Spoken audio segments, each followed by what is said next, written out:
I ovoga ljeta šetalište Kralja Nikole svakog petka biće ispunjeno dobrim vibracijama, ritmom i raspoloženjem koje barani i njihovi gosti svake godine s nestrpljenjem očekuju.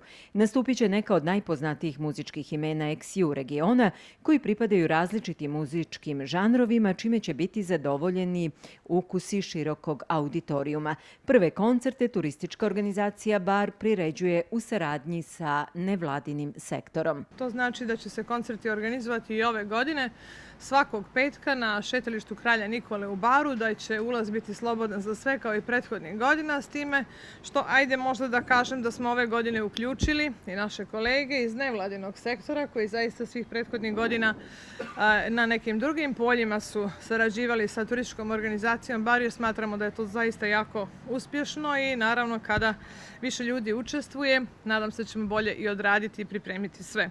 Tako smo prvi koncert koji će se održati biće 7. jula.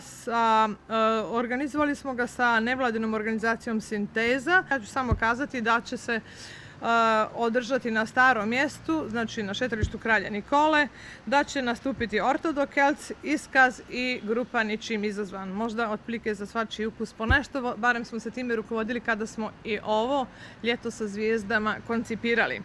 8. jula u ulici Vladimira Rolovića, kada će nastupiti nekoliko izvođača, a to su grupa Benny Man, Ensemble Touch i legendarna Rock You grupa, jugoslovenska grupa. Party Bus je jedinstvena manifestacija koja se prvi put organizuje u Crnoj Gori i predstavlja svojevrstan vid promocije turističkih atraktivnosti, kazala je Sandra Vaktel iz nevladine organizacije Sinteza.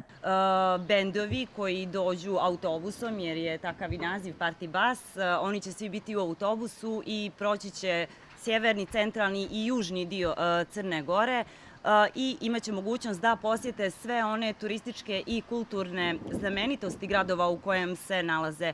Tako da će biti prilike da i oni posjete Stari Bar, Skadarsko jezero i naravno Staru Maslinu. Koncerte drugog dana, 8. jula, pratit će također zanimljiv program kome će prethoditi atraktivan reli oldtajmera između dvije čarobne obale. Ovom prilikom bih voljela da se zahvalim našem glavnom sponzoru, turističkoj organizaciji Bar, koja je prepoznala značaj ovog susreta i obezbijedila, i tačnije pomogla realizaciju ovog skupa. Druženje na šetalištu Kralja Nikole biće nastavljeno u petak 14. jula kada nastupa grupa Van Gogh, a 21. jul je rezervisan za gostovanje Željka Bebeka. Tom prilikom će na šetalištu biti postavljeni štandovi sa crničkim vinom, maslinama i proizvodima od plemenitog ploda, suveniri made. 28. jula je etno večer za ljubitelje etno muzike, nastupit će etno grupa Zora iz Bara i etno grupa Bistrik i Bilja Krstić iz Beograda. 4. avgusta imat ćemo priliku da nas zabavljaju Dina Desančić i Akademija u novoj izvedbi, da kažem nešto novo što su pripremili i to će biti promotivnog karaktera, a posle njih će nastupiti Dejan Petrović i Big Band. 11. avgusta ponovo u goste, jer prije nekih 8 godina je bio na Ljetu sa zvijezdama i možda jedan od najposjećenijih koncerata je bio koncert Željka Joksimovića koji će i ove godine ponovo nastupiti u Baru na šetalištu Kralja Nikole.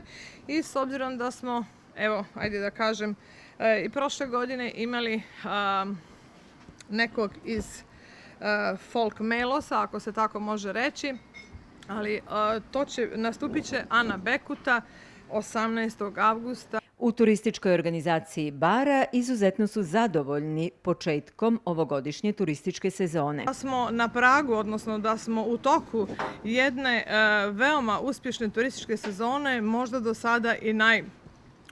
Svemu tome prethodile su brojne aktivnosti turističke organizacije Bara, sajmovi i prezentacije u zemlji i inostranstvu, gostovanje studijskih grupa, novinara i tur operatora iz svijeta, otvaranje turističko-informativnih biroa, izgradnja panoramske rute sa 7 vidikovaca između Virpazara i Ostrosa, a i ovoga ljeta turistička organizacija priprema još niz aktivnosti i manifestacija koje doprinose promociji Bara kao atraktivne turističke destinacije, među kojima su i nagradna igra Otkrite nam skriveno i nepoznato blago i tradicionalna akcija za još ljepši grad.